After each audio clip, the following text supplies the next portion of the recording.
Hey everyone, and welcome to This Explainer. I am so excited to guide you through this today, mostly because we're taking a really deep, data-driven look into a question that literally affects every single person living in the Muskegon area. And that is your water safe? We're pulling directly from a highly detailed 2024 data breakdown provided by Pioneer Water Treatment to figure out exactly what is flowing out of your faucets right now. I absolutely love breaking down complex, local data like this into clear, bite-sized takeaways. So, grab a drink, get comfortable, and let's jump right in. Okay, let's dive into this. Right off the bat, I want you to ask yourself a question. Is your water legally safe, or is it actually safe? Now, I know, it sounds like a bit of a trick question, but it's really the entire foundation of our analysis today.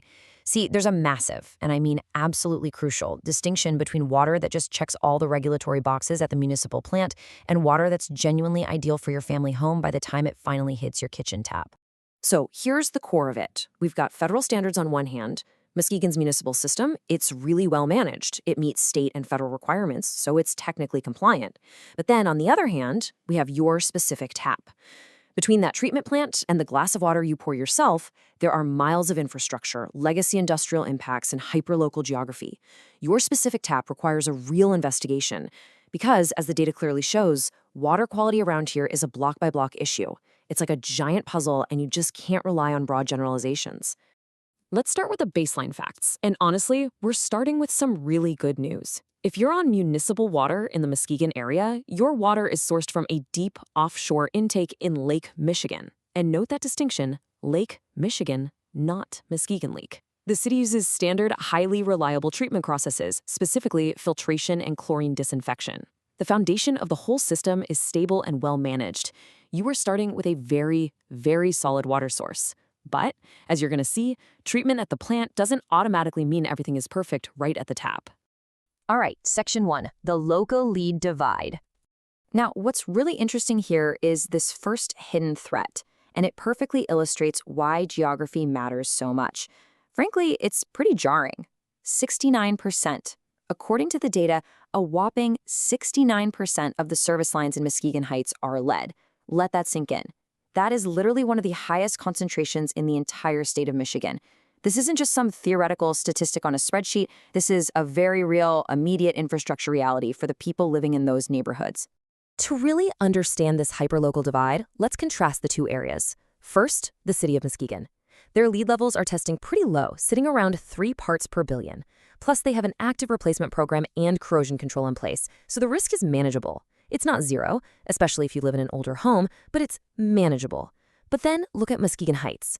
Because of that huge 69% figure we just talked about, this is flat out categorized as an infrastructure crisis. If you live in Muskegon Heights, the data dictates that you absolutely must assume lead is a concern until it's definitively proven otherwise. Okay, before we go any further, I really need to highlight a critical public service announcement. Boiling water does not remove lead.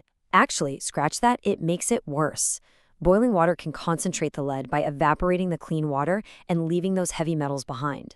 If you are in a high-risk area, you have to use a certified lead-reducing filter.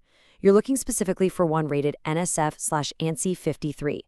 Please, whatever you do, do not rely on boiling to keep your family safe from lead.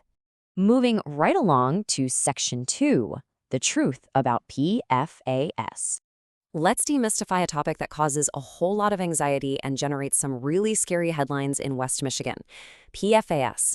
They're often called forever chemicals, and they're highly persistent compounds found in the broader watershed. Now, I know a lot of you have probably seen those highly publicized viral news stories about PFAS foam events locally, but it's absolutely crucial to clarify, those foam events happen in Muskegon Lake, and as we established just a minute ago, your municipal drinking water is pulled from a deep intake in Lake Michigan, so the drinking water risk is an entirely different thing from the foam you might see floating in the local lake. Let's look at the numbers to see exactly what's happening with PFAS at your tap. First, we have the federal limit, which is 16 parts per trillion.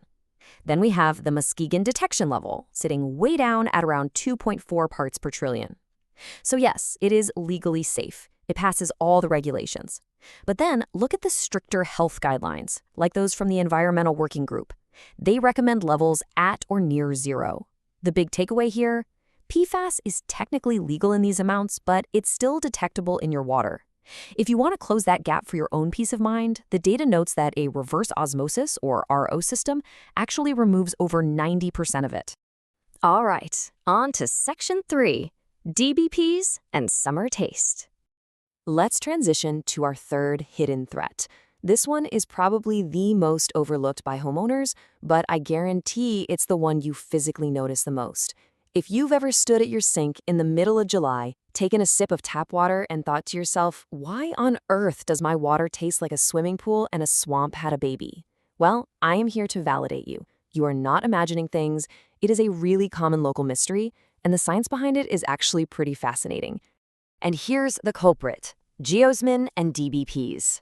DBP stands for disinfection byproducts, specifically compounds like TTHMs and HAA5s. Remember how we said the city uses chlorine to keep the water safe from bacteria? Well, when Lake Michigan warms up in the summer, algae activity really spikes. When that municipal chlorine interacts with that natural, warm weather organic matter, it creates these byproducts. It also creates a compound called geosmin, which is exactly what gives off that distinctly earthy, almost musty taste and smell. But, it's not just about a weird, musty taste. Let's look at the hard realities here.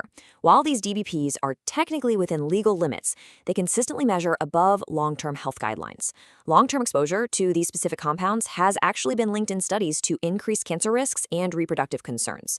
So this isn't just a regulatory compliance issue, it's a long-term exposure issue for your home. But hey, the really great news? It is completely 100% treatable with simple carbon filtration. Which brings us to Section 4. Taking action for your home. So we've broken down the data on lead, PFAS, and DBPs. Now, what do we actually do with all this information? Leaving you with a hyper-targeted plan is what this explainer is all about. There's a quote from the Pioneer Water Treatment Analysis that I think perfectly sums up our entire journey today. That gap between meet standards and ideal for your home is where smart homeowners take action. Waiting on municipal infrastructure to update? That could take decades. True water safety means taking personal control of those last few feet of plumbing inside your own house. Let's get really specific based on exactly where you live. If you live in Muskegon Heights, here is your action plan. Step 1, you absolutely must prioritize lead protection immediately. Step 2, install a certified lead filter at a minimum, and remember, no boiling. Step 3, call the city and confirm the replacement timeline for your specific service line. You really need to be proactive here. Don't wait for them to come to you. Now, if you live over in the city of Muskegon, your plan shifts just slightly. Step 1, assess your risk, especially if you live in an older home with older interior plumbing. Step 2, the most efficient upgrade is installing a point-of-use reverse osmosis, or RO system. Step 3, by doing this, you're comprehensively covering all the bases we talked about today: lead, detectable PFAS, and those chlorine DBPS. Boom, handled in one single step. And finally, for those of you who live slightly further out on a private well, Step 1, you must realize your well is completely unregulated. The burden of safety falls 100% on your shoulders. Nobody is checking it for you. Step 2, you need to test independently. This is absolutely crucial if you live anywhere near industrial areas or the airport. You've got to test for PFAS, bacteria, and heavy metals like iron. Which brings us right to our final, somewhat provocative question. Do you know what's exactly in your tap?